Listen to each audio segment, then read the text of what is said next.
you live on an island, you're surrounded by water, a key element to sustaining life.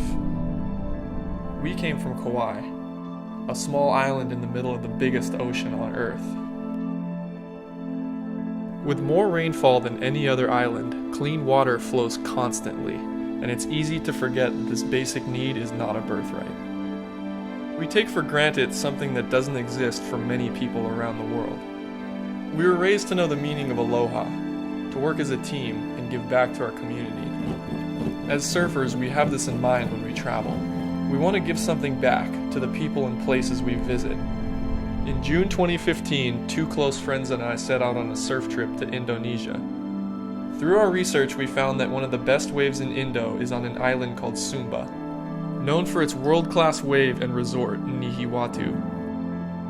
With very little natural resources, Sumba remains one of the poorest islands in Indonesia, many Sumbanese dying from a lack of clean drinking water and the diseases that follow.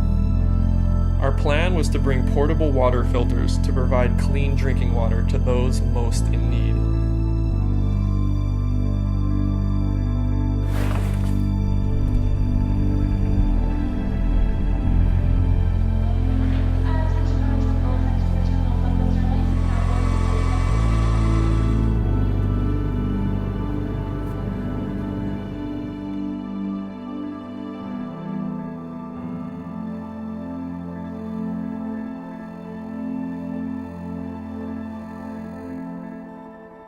When we arrived, it became apparent that the water filters we brought weren't going to work the way that we had hoped. Not only do people not have clean drinking water, many don't have access to a water source at all. Young children walk miles every day carting water for their families and animals. So we sought out agencies that have been making a positive impact in Sumba. This is how we got in contact with Stephen Nolan, a practicing intensive care physician who leads the Sumba faction of Surf Aid, a major Australian-based NGO.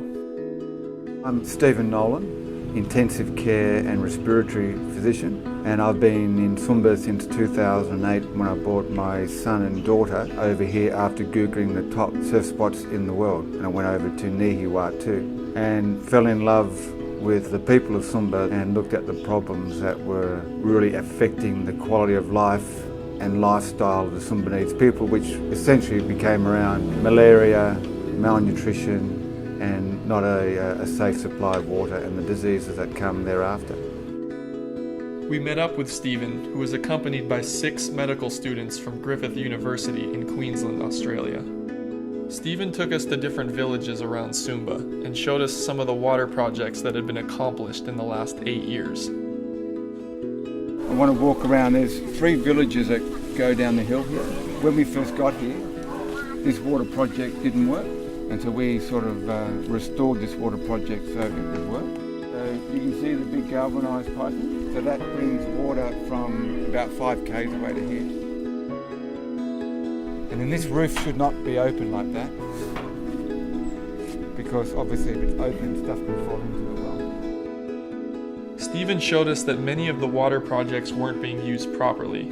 We then realized how hard it can be to help people when they don't understand the nature of their own problems. We don't want any animals within about 5 metres of that, so we want them to start to think about their water source having been kept very clean and tidy. You might see on the right, we go and have a look at, there's some sumps. And we're trying to get them not to use so much water and use it effectively so it doesn't pool at the front. That's just a great place for mosquitoes to breed malaria. This child here, you see the large tummy? So that's a sign of pretty severe malnutrition. Or if I could go over and feel his tummy, maybe he's got malaria. Sumba has one of the highest occurrences of malaria in all of Asia. 1 in 5 children fall victim to this mosquito-borne illness, most of which do not recover. Last year the students had raised $6,000 and we distributed 600 to 700 nets and decreased incidence of malaria of 400% in the area.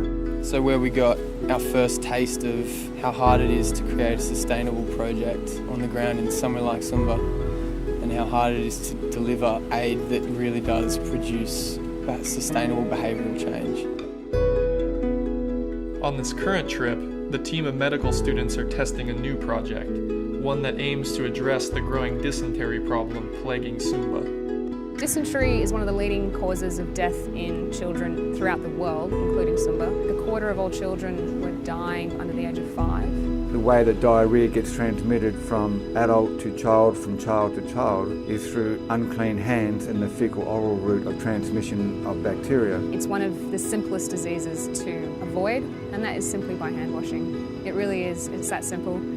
So the concept was, could we do a project which could go align with or parallel to the sustainable water projects? We were looking at ways to contribute to the programs that Surf Aid Sumba had on the ground. It was more about finding an innovative way to help empower them making such an incredible change. As we've kind of looked at data and spoken to Stephen and spoken to the Surf Aid people, we've realised that you can't go in and force adults who have been so used to a way of life and go in on one trip in 1 week and change their way of thinking. And realising as well that education's only become a big thing in the island in recent years. The kids are actually more literate than the adults. If we target the kids now while they're at schools, spread a message which actually resonates with the kids, and then they go home and spread that message to their families, we figured that's where we could make the biggest difference. There was a lot of brainstorming in a way just to find out what could be the best way to present this information to the community. So we went through ideas of like putting out songs, maybe like having pamphlets. They came up with a remarkable idea: to create a children's book using the native animals of Sumba to pass on a message of hygiene and health. This is the first time that there's been a Sumba-specific booklet to promote a message of health that anyone in Sumba can remember. I think with a book, it's a simple medium through which we can educate kids at a young age and develop those habits early so they progress into life and they share them with the people they encounter, their families, their community, and hopefully can make a difference. So obviously it's hugely important to field test any aspect of a particular program. It's imperative that it works in the context of the cultural aspects of Sumba. It's not our aim to come and change the way they think or to change their culture, change their tradition. I think our aim is to preserve that and take the benefits from our society and our knowledge and teaching them to improving their culture. We visited schools in the area to help them test the book with children and to see if teachers would be willing to incorporate it in their curriculum.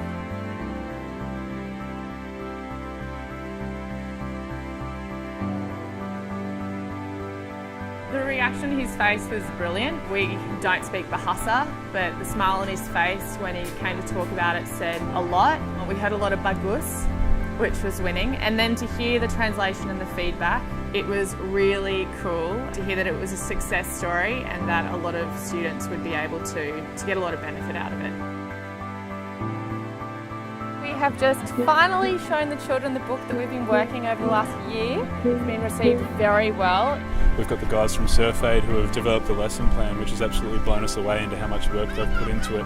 And one of the workers now is using that lesson plan to teach the kids the messages from our book. So it's really exciting to see it all go into action. The kids look like they're really enjoying it and getting into it. So this is the first step. If we can get success here, then we can start rolling it out to more and more schools. And it's really exciting to see it finally in action on the ground. It's quite unreal, it's quite unbelievable actually seeing our book being read to these Indo kids and them loving it and actually grasping the information hopefully and hopefully it will get them washing their hands and get them living healthier lifestyles.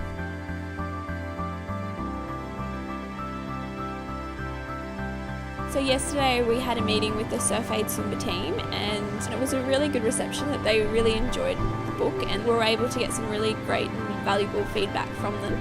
We do need to make some changes, like making the animals a bit more appropriate and more relatable for the children.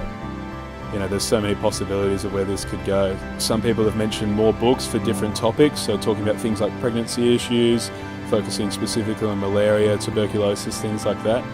I see these tools, when developed, being a teaching aid that could complement the whole of the government of Indonesia's education program. It's not just a matter of flying over from Australia for a couple of weeks, bringing a bucket load of medical supplies, clothes or whatever it may be. Although that's well and great, you come and leave that with the people here. They might use it for a couple of weeks and then it just goes back to normal. The surfing community are very keen to help people where they go and surf. Surfers like to go places and leave clothes, like to go places and leave some medicine, perhaps even a surfboard. We get more out of that process than what the person who we're trying to help. What we really need to do as a surfing community is to understand change is only effected when you have long-term sustainable development. What I've just described has been welfare. We need to distinguish between welfare. Welfare is giving for the purpose of giving without any long-term change. Development is empowering the people, and over a series of years and generations you get long-term, effective, sustainable change. For us, seeing a brighter future for the Sumbanese people was something that the Sumba Project, alongside Surf Aid, made possible. Empowering them to make changes in their own community lies at the core of what makes this so effective. This isn't something that ends when we leave. We may just be visitors here, but we are fortunate to share the story of the people who make a real difference. Aloha.